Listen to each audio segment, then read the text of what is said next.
We're going to take a trip in the Wayback Machine today. We're going back to January 22nd, 2003.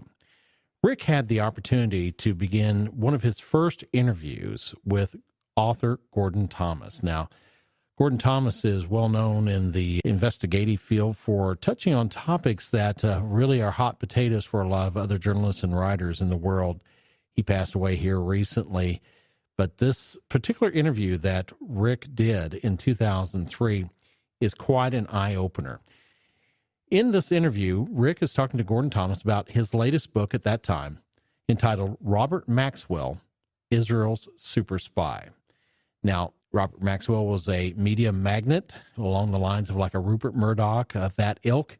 And it came to pass that as the story developed regarding his mysterious death, actually he was murdered, that many other things began to unravel about his life. And the idea that Robert Maxwell was actually a spy for Israel began to develop after his life. In this interview from January 22nd, 2003, Rick talks to Gordon Thomas and a lot more than Robert Maxwell's revealed here. You're going to hear him talk about the Mossad, the Mafia, Senator John Tower, Promise Software. Haven't talked about that surveillance software in a long time. And the real reason to bring Jews from Russia to Israel. This show should be required listening for long-term fans of TruNews. Here's Rick Wiles talking to Gordon Thomas about his latest book at that time, Robert Maxwell, Israel's Super Spy. Gordon Thomas, the award-winning, internationally acclaimed author of numerous books on intelligence agencies and espionage, along with his co-worker, Martin Dillon, have just completed the publication of an absolutely incredible book on the life and death of Robert Maxwell. The book is entitled Robert Maxwell, Israel's Super Spy, The Life and Murder of a Media Mogul. This book is absolutely, it is riveting. It is, you can't put this book down because Gordon Thomas and Martin Dillon bring to the pages of this book intricate details about the involvement of Robert Maxwell with the Israeli Mossad spy agency, and they show how it was the Mossad who put an end to Robert Maxwell's career. On the telephone with me right now from his home in Ireland is the author, the co-author of this book, Gordon Thomas. Gordon, welcome back to American Freedom News. Wonderful to be back again. Oh, Gordon, I'll tell you, I can't put this book down. This is fascinating book. You've outdone yourself. What is this? Your 40th book? 45th? Yeah, it's the 40th. Yep. She's running away in England. We've gone through 6 reprints in 4 weeks, and it's done about 27,000 copies in the States, which is pretty good in this climate. But I think the attraction is not, Chris, is not that it's just a story of Maxwell, but it is. It's one of the greatest thrillers I've ever encountered in my whole life, because many years ago I briefly worked for Maxwell as one of his reporters on his vast newspaper empire, and he was an absolute monster. And I remember, and this is the man who made off with hundreds of millions, by the way. I remember him coming down the editorial floor of the Daily Mirror and raging. He was holding up an expense sheet of some hapless reporter who he discovered had cheated him by all of 50 cents. And this reporter was fired on the spot.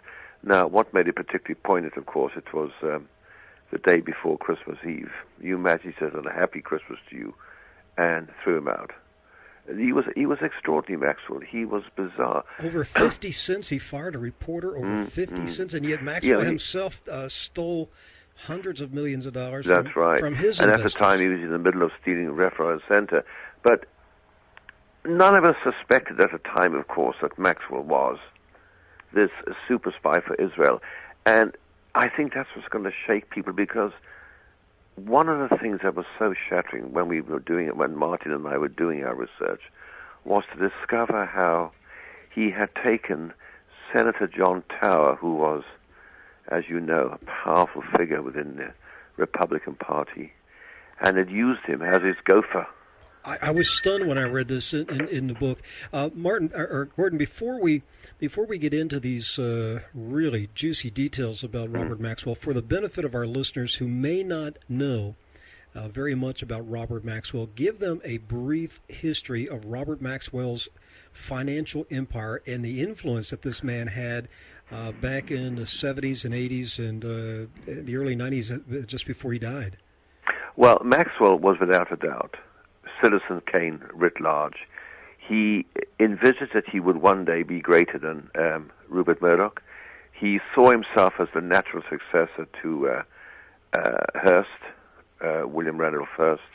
He imagined he would conquer the world, and what he did, he began in the most modest way possible, barefoot, in a little village in the depths of the Balkans. He rose, having created for himself already a legend, all fantasy, about his wartime experiences, until he really became a war hero. It's sort of art imitating fact, in fact. And he became quite a good war hero in World War II. And then, because he spoke all these many languages, he spoke 8 languages fluently, he saw an opening for himself after World War II, which was in publishing. And very shrewdly, he acquired all the rights to a large number of German periodicals, which were scientific periodicals, which were really very advanced. And he republished these in England and in America and elsewhere. And he founded his fortune. It became Pergamon Press, which became perhaps one of the biggest scientific publishing houses in Britain. He then rose and he became a member of the British Parliament. He became an incredible salesman, and that became very important later. He could sell anybody anything, and of course, finally, he got his hands on the Daily Mirror, which was the flagship of the tabloid world in Britain. And he turned it into what became laughingly known as the Daily Maxwell, because pretty well every day he had his photograph on the front page with an editorial about this, that, and t'other. But nobody realized at this time this is only part of his extraordinary existence, because he was, without a doubt, very successful as a publisher, and he published a stream of bestsellers. He published a massive amount of scientific journals. He also saw the Mirror circulation climb and climb and climb. And you would have thought he'd been satisfied with that, but no. He had made in his heart of hearts a commitment that Israel for him was to be a spiritual home, even though he had a British passport, even though he'd served in the British Army and so on. And so when he was approached by Mossad, because, you see, at that time we had the Cold War at full blast, and Maxwell was the only person who could walk into the Kremlin, could walk into anywhere in Eastern Europe, through his languages, through his connections, through his publishing, everything else. And he became a natural target for Mossad to wish to recruit. And what they did, they offered him, would he work for them, not as a spy like we think of James Bond, but as just about the best door opener they would ever hope to have. And he said, no problem, he would do that. And so Robert Maxwell set about opening every possible door and learning every secret he could by doing so. He could walk into Downing Street, the home of Britain's Prime Minister. He became a close friend of Ronald Reagan. He could walk into the Oval Office, and where others would have to wait their turn to go and see the president, he could just browse in. Absolutely unbelievable. And he knew everybody. And if you look at his library of photographs, and it is a library, literally there's walls of photographs of him, with every famous figure in the world. So this man knew everybody. Now, with this man's multi-billion-dollar empire, was part of his empire financed by the Rothschild banking empire? No, he wanted them to. Yes, it was. Yes. Short answer, yes. He had, pretty well every major bank in the world, particularly in America and Britain, Rothschilds included, of course. They all poured money into him. They were throwing money at him, and he was using it to buy extraordinary things. For instance, he spent $2 billion to buy the Macmillan Publishing Corporation in New York. He spent $700 million to buy the Airline Guide and so on.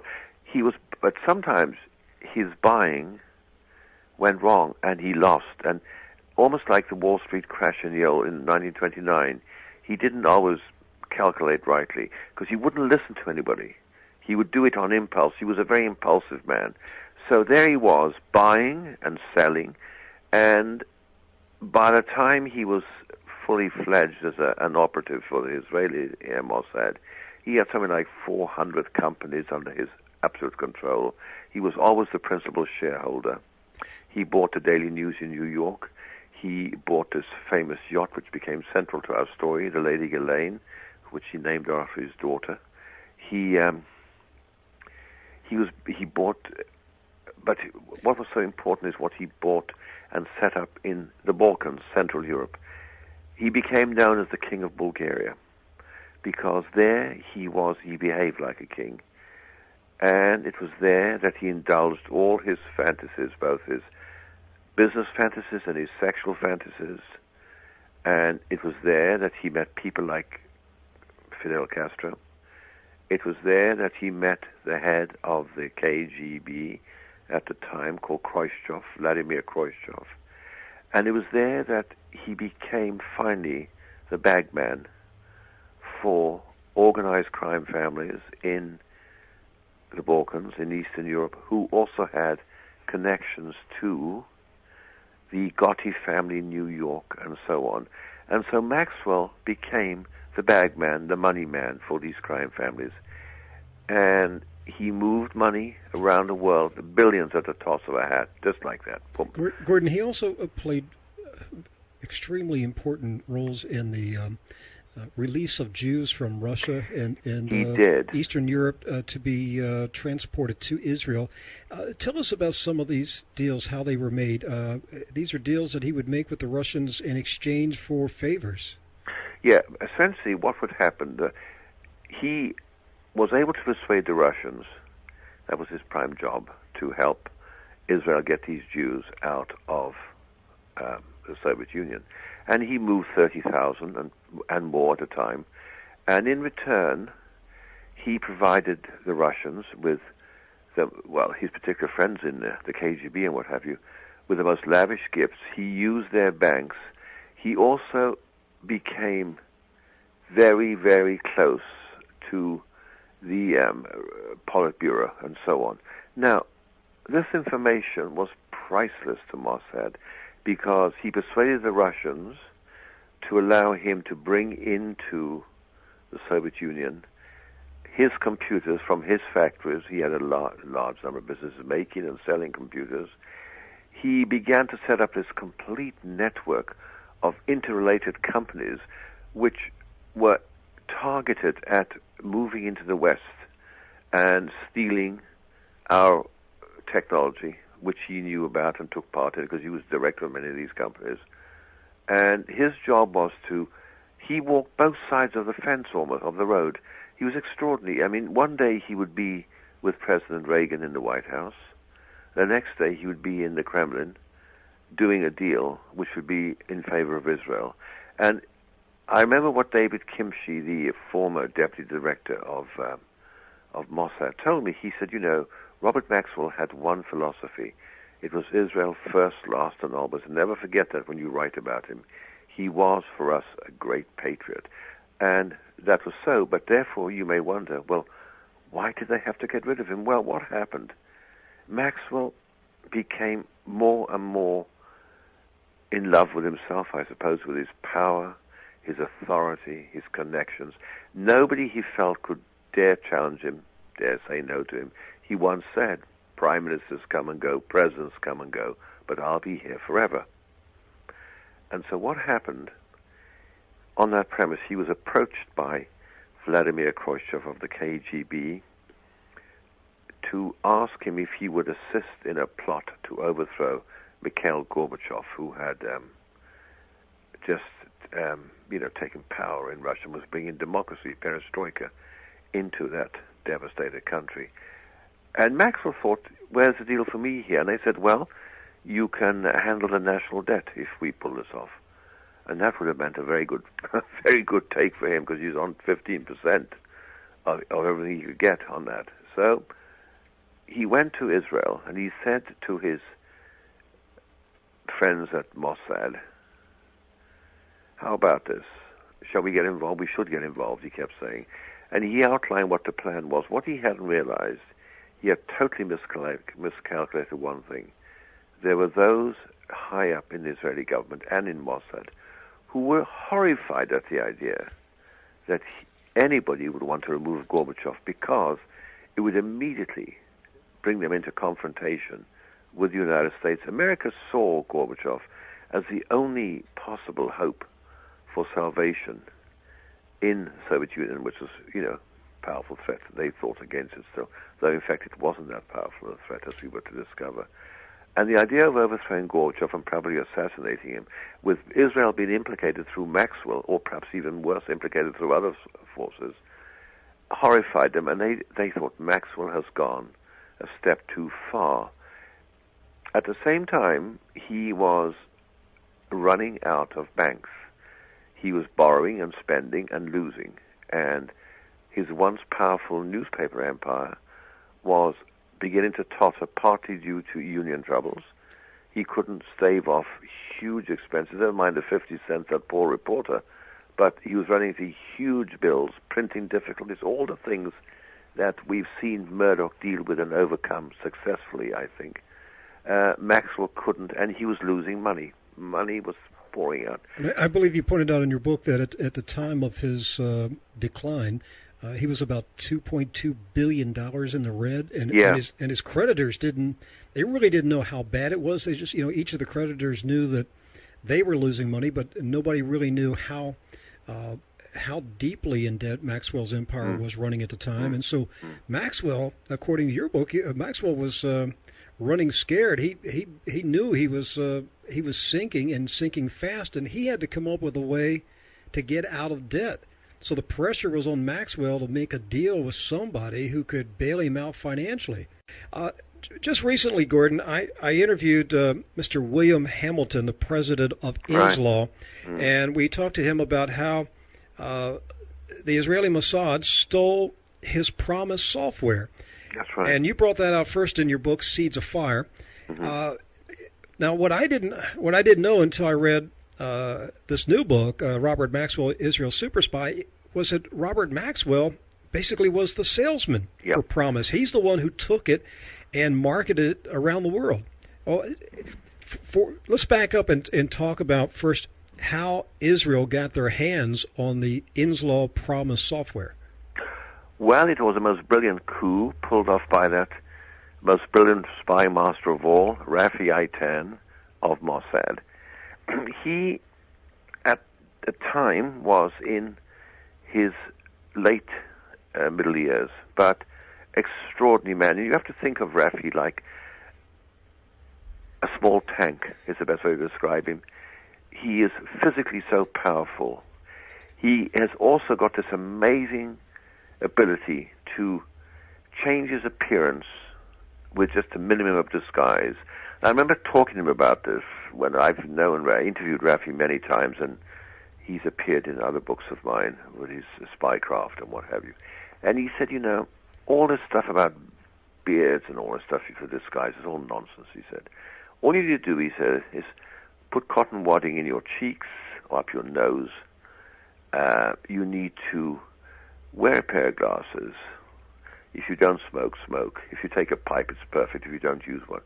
And that's it. And you may adopt a limp, he said. Now, the point is, he took on the guise, when he went to see Bill Hamilton at Inslaw, he took on the guise of a public prosecutor from Israel. What he'd done, he had got hold of this real public prosecutor's passport and just simply had his forgers slip Rafi's photograph into the passport. And he came, though he was wanted by U.S. Customs for questioning over other matters to do with intelligence operations against America, Rafi just bowled on through Kennedy Airport. Nobody spotted him. Nobody says, that looks like Rafi Eitan, because he had just nicely disguised himself. And he turned up at Inslaw, and he went in, and he asked to see how this might work, because at the time Inslaw was selling it, of course, as a piece of software to use by public prosecutors to track down criminals. And Rafi said, there are plenty of these criminals, as you know, in Israel, unfortunately, laughing. He has this funny little laugh, which is not really a laugh. It's like a chilling breeze that goes past you as it comes out of his mouth. And Bill Hamilton and Nancy Burke Hamilton and his small staff were totally taken in by Rafi. And he sat down, he had his tea with them and all that stuff. And only when he left, as Bill told me, did he realize something strange about this guy, but he didn't know what.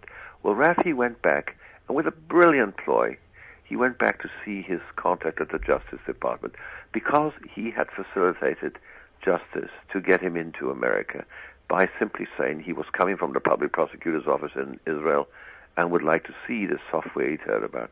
So he goes back, and he goes into the office of a man called Brewster, who is in charge of liaison with Install, which is Hamilton's company. And Rafi says, so Bruce said, how did it go? And Rafi says, wonderful, very he said, oh my God, he said, I forgot something. And Bruce said politely, what did you forget? He said, I forgot to ask Mr. Hamilton for a copy of his software. Now, Rafi knew instinctively if he'd asked Bill for that copy, he would never have got it, of course, because Bill wasn't going to part with that priceless software of his. Brewster said, no problem, Mr. The name he'd given as a public prosecutor, no problem. And he gave him a copy. And Rafi said to me, sometimes you don't have to work very hard to pull something off. And that's how he got it. And he goes back to Israel now. A Justice Department official just literally handed to one of the top Mossad agents, handed the promised software. Absolutely. And this, of course, has become a matter of huge grief for Mr. and Mrs. Hamilton and Inslaw, and as you know, they are still battling through the courts to get justice for themselves without any success so far. But Rafi goes back to Israel, and he recognizes, well, I just can't lift this as it is. I need to do something more than that. And he sits down with that other rogue of the story, who is Ari Ben Menashe, who'd worked for him. And Ari Ben Menashe had been a very senior intelligence officer who had fallen foul of the Israeli intelligence establishment and was now outside the loop, so to speak. Well, they sat down, and Rafi sat there and said, what do we need, what do we need? He said, I know what we need.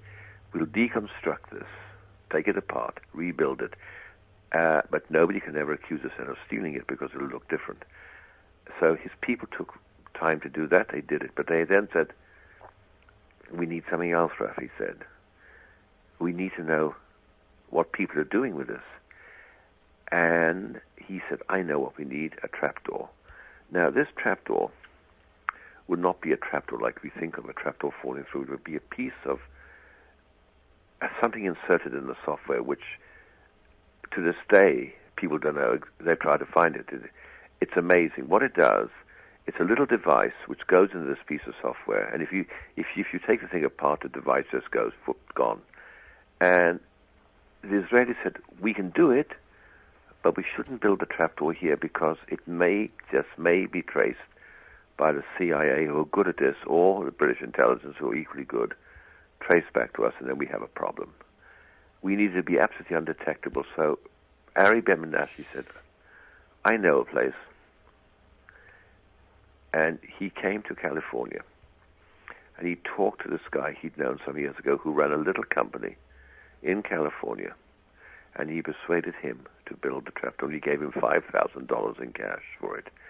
And the guy said, I know it's no question time, but is this for Mossad? And Ari said to him, as he told me, you're right, it's no question time, and laughed and walked away. Now, they installed the trapdoor, then they had to test it. And so they went to another element in this story, a man called Earl Bryan, who's now doing time in a penitentiary for mass fraud and what have you. And Earl Bryan had been very close to President Reagan and had, in fact, worked for him. And actually, Gordon, I worked for a brief period of time for Earl Bryan. Right. So you know a bit about him. Back in the 80s, yes, I do. I worked for him just before he went to prison. Right. He owned several television networks back That's then. right. He owned the Learning Channel, and he owned. He's a clever guy, no question. The Financial News channel that later Right. was sold to CNBC. Well, that's the man. Well, now what happened? At the time he had a company called Hadron, and this company was a specialist company. So Raffi used this company to test out if the trapdoor would work, and they ran the test against their neighbor, Jordanian intelligence, and it did work. But both Ari Ben-Menashe and Raffi Eitan came to the same conclusion very quickly. Earl Bryan, for all his brilliance and willingness and all this stuff, did not have the resources that they wanted. And they said one word. Robert said, Ben-Menashe and Raffi completely said, yep, Maxwell. He's the man. So Maxwell was hauled in, and he immediately saw for himself this was a wonderful chance to make money. And he didn't understand software at that stage, but my goodness me, he was on a fast learning curve. And he set off to sell Promise, which was the name of the software. And the ironic thing is, and the cheeky thing is, that Raffi Eitan decided, and this is what really, really does tick off poor old Bill Hamilton, is this. Raffi Eitan decided, I'll keep that name Promise. It's such a good name for selling. And so he stole it. He stole the name as well. And he actually sold it as Promise. Oh, yeah, it's still sold as Promise. Now, he went off around the world. Maxwell then became not just super spy, but ultra super salesman. He went off round the world, and he pulled it off brilliantly. Gordon, briefly explain to our listeners why Mossad wanted Maxwell to sell this Promise software to other government agencies around the world. He sold it, I guess, to Canada and European nations. What was Mossad's hidden motive in getting this Promise software into the government computers of other nations? Well, very simply, it gave Mossad an inside track view of what was happening when everybody was using Promise. Sitting in Tel Aviv, Raffi Eitan and his technicians would know exactly what was going on in those departments, in those people using it. For instance, excuse me. For instance, he saw, and by the way, Eitan didn't just say the government's big, but government's small. For instance, he went to his first client was Zimbabwe, Robert Mugabe, and he told Mugabe how to use it to track why farmers who may be plotting against him. It's very simple how it works, yet very, very complex. With a piece of paper, once, I'm sure Bill Hamilton has said it much better than me, but with a single piece of paper, you can pretty well track anybody, that person's life, where he's done, his phone calls and so on.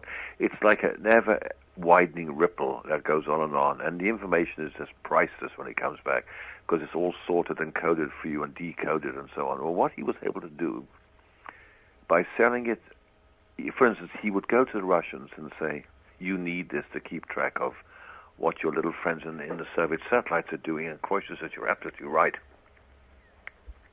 And Maxwell would demonstrate it, and the Russians, KGB, would have it.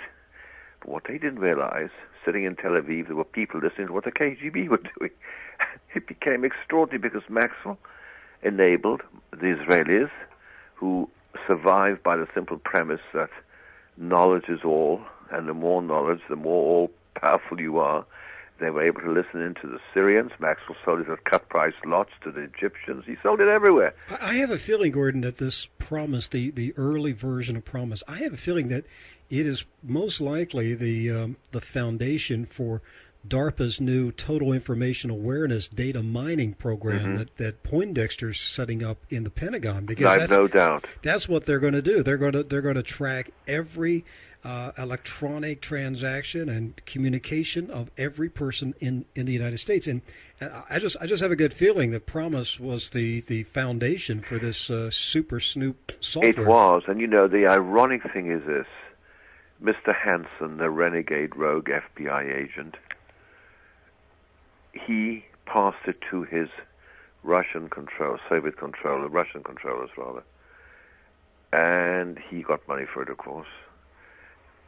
And they sold it to bin Laden.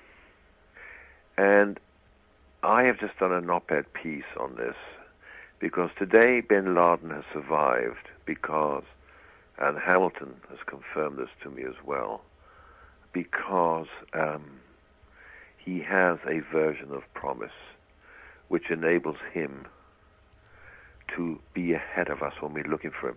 You see, the advantage is, with this promise system, you can do the most astonishing things, and this is a terrifying thing. I'm sure Bill Hamilton told you this, how efficient it is. It is reckoned to be, within the intelligence world, perhaps the most priceless piece of software ever created, and it's still so valuable today. But bin Laden has a copy now. Now, Hansen sold it to the BMD, which is German external intelligence. They only became suspicious something wrong was with it only after 9/11, when they realized that something was happening to their intelligence intercepts. And they said, we don't know, but we think there's something wrong here. And it was, of course, another version of the trapdoor. Because after Maxwell had sold it everywhere, news of the trapdoor leaked in Canada when Ben Menashe, who lives in Montreal, was picked up and questioned about this and his involvement. Gordon, was the CIA aware of the trapdoor? Or Not was initially, because they were building their own version of Promise, which they'd also got from Justice. So this went for years with only the Israeli Mossad knowing about the trapdoor. Yeah. One of the things that's in this book that just really opened my eyes, stunned me, was Gordon's revelation of the relationship between Robert Maxwell and former Texas U.S. Senator John Tower, who was at one time probably the most powerful member of the U.S. Senate. Gordon, but let's talk about John Tower's involvement. How did Tower get involved with Robert Maxwell, and what did Maxwell use Tower to do? Well, originally, Israel arranged for Henry Kissinger to facilitate the introduction to Tower. Maxwell wanted Tower for Israel to be his door opener into the Reagan administration, and more important of all, to be his door opener into the nuclear arsenal of America, which was Los Alamos. Tower, at the time, as you know, had just retired from his post as chairman of the Senate Armed Forces Committee. He knew everybody in the intelligence forces everywhere. And so Maxwell struck a deal with Tower. He would pay him $200,000 a year, plus wonderful bonuses in any currency he wanted, at any bank he wanted in the world, because Maxwell had banks everywhere. And in fact, Tower became his door opener. So Israel had a door opener in Maxwell. Maxwell had a door opener in Tower. Tower became the man who would usher in Robert Maxwell in to see Reagan, Attorney General Meese, anybody he wanted. And it was Tower who finally and speedily arranged for Robert Maxwell to sell a doctored version of Promise with the trapdoor to the Sandia Laboratories in Los Alamos. Tower, wait a minute. John Tower, former senator of Texas, helped Robert Maxwell to sell the Promise software with the Israeli Mossad trapdoor to our nuclear laboratory at Los Alamos, which gave the Israelis a window into Los Alamos. Correct, and we substantiate every word of that by the FBI documents we have obtained with the help of Bill Hamilton, and we've obtained elsewhere, which show exactly how the FBI had tried to track this, and we detail how the then director of the FBI found his moves blocked, almost certainly from the White House, almost certainly with people at the level of Bill Casey of the CIA,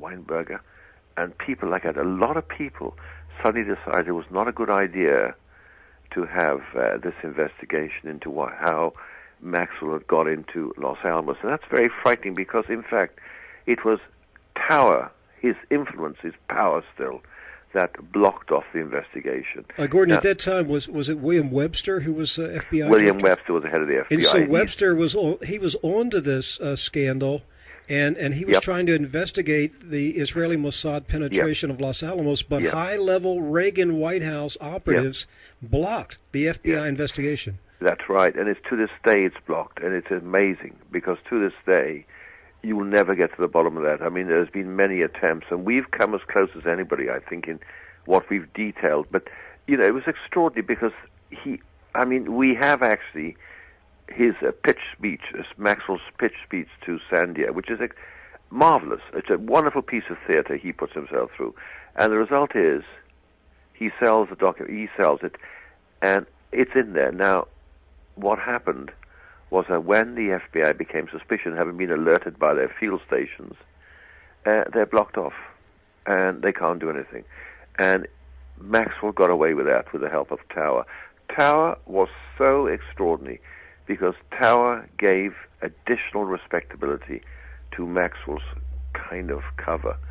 Was John Tower aware of the hidden motive of Robert Maxwell? Oh, yeah. There's no question about it. John Tower knew, and John Tower took the Maxwell dollar, if you like, or the Maxwell shilling. So you're saying John Tower, he was a traitor to the United States of America. You could say that in the simplest way. He was a traitor in that sense. But this guy was a right-wing Republican U.S. senator from the state of Texas, and he sold us down the river. Yep, and the point is, he did it because he was greedy and a drunk. And he had a reputation for hard living and drinking. That was one reason I think his nomination was turned down as Secretary of Defense. Right. They tried to get him into the Defense Department. Yes. He became, next to Maxwell, a priceless asset for Mossad because he would tell Maxwell everything. Maxwell would feed straight back to Tel Aviv. Maxwell took him to Bulgaria. He took him to Central Europe.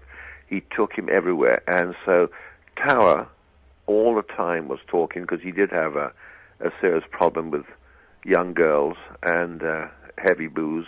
And Maxwell used all this.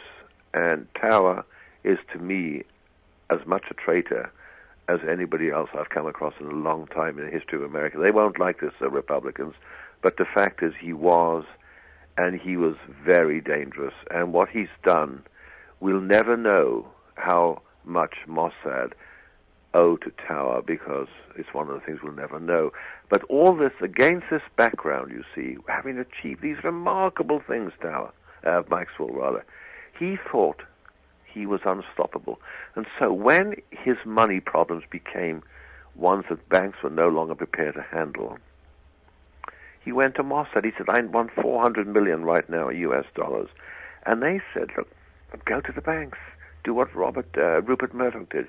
And he says, you don't tell me what to do. I want the money now. Now, you're talking about at this point when Maxwell started to run out of money. His empire was just $2 billion in debt. He goes to Mossad. He says, I'm broke. I need money. And Mossad needs to come up with the money.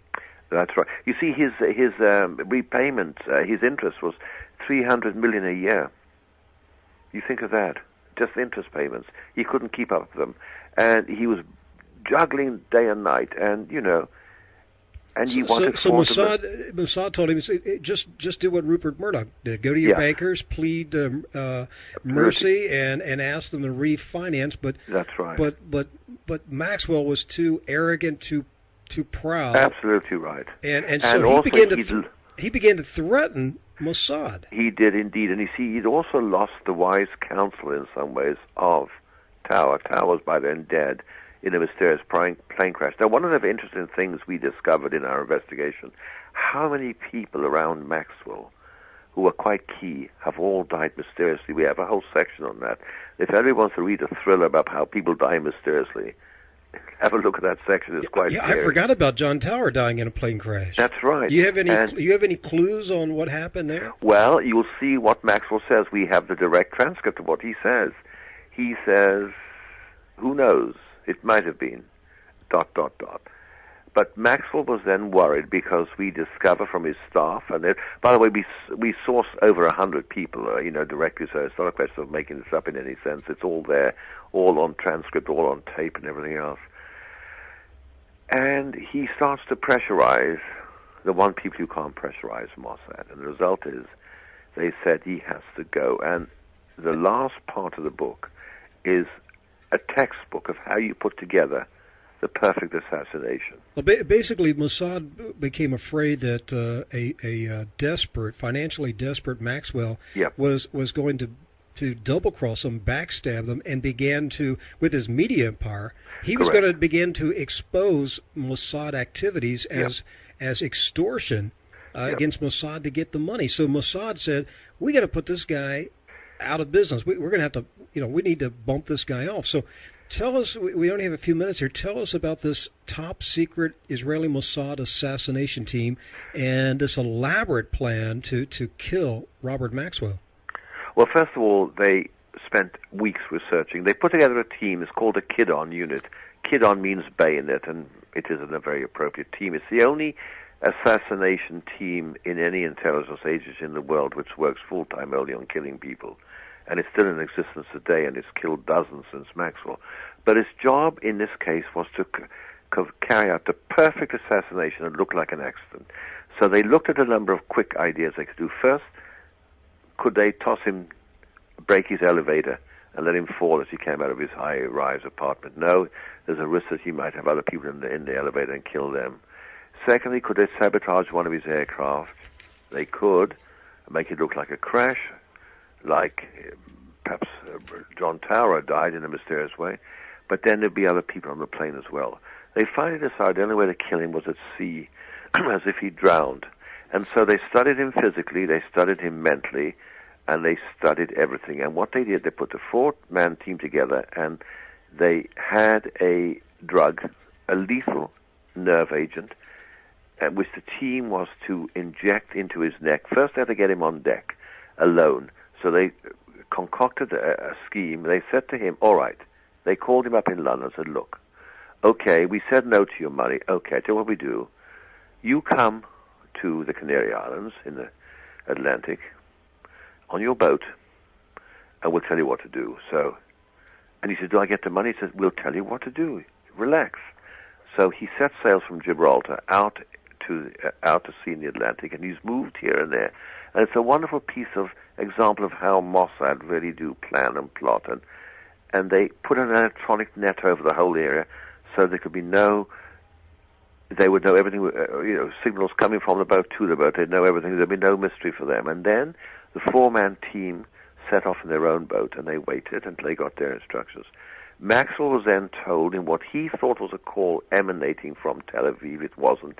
It was coming from one of the backup boats that the Mossad had in the area. And it told Maxwell to be on deck in the early hours of that morning, and that he was to wait there on the port side, and he was to make sure the deck was empty, and they would hand him his money order. And they said, now, you understand, Robert, when you've got this money, that's it. You don't come anymore, you just understand that, okay? And he was so good, he said, absolutely understood, of course, 400 miles, wow, terrific, no problem. Well, it went clockwork smooth because they'd rehearsed it. They came alongside, and you have to think of the boat. A boat is a very large boat. It's not a little rowing boat. All the crew were mostly on sleep watch. There was only a minimal crew on the bridge, and they were peering forward anyway. Where Maxwell was told to stand was right at the aft, and they came up on the opposite side of the boat. The boat was traveling. It's a big, powerful boat, and they were able to scramble on board because they, were trained for that. They came on board across the deck, jabbed him in the neck, lowered him into the water, still alive, and then they drowned him as if he'd fallen over the side. Now, all this is in the last 100 or so pages where we deal with, and we would never have been able to prove this and show it if we had not got the original autopsy reports from Spain, from Dr. Ian West, and from Israel. Now, these were given to us by Betty Maxwell, the widow, and Isabel Maxwell, Robert's twin daughter. The other twin, of course, is Ghislaine, from whom the boat was named. And it was these people who finally decided the time had come, the truth had to be told. And the result was the story we have, the murder of Robert Maxwell. Oh, Gordon, an incredible story, incredible work of research, and I appreciate you taking time today to call us from your home in Ireland and tell us this untold story about the murder of Robert Maxwell, Israel's super spy.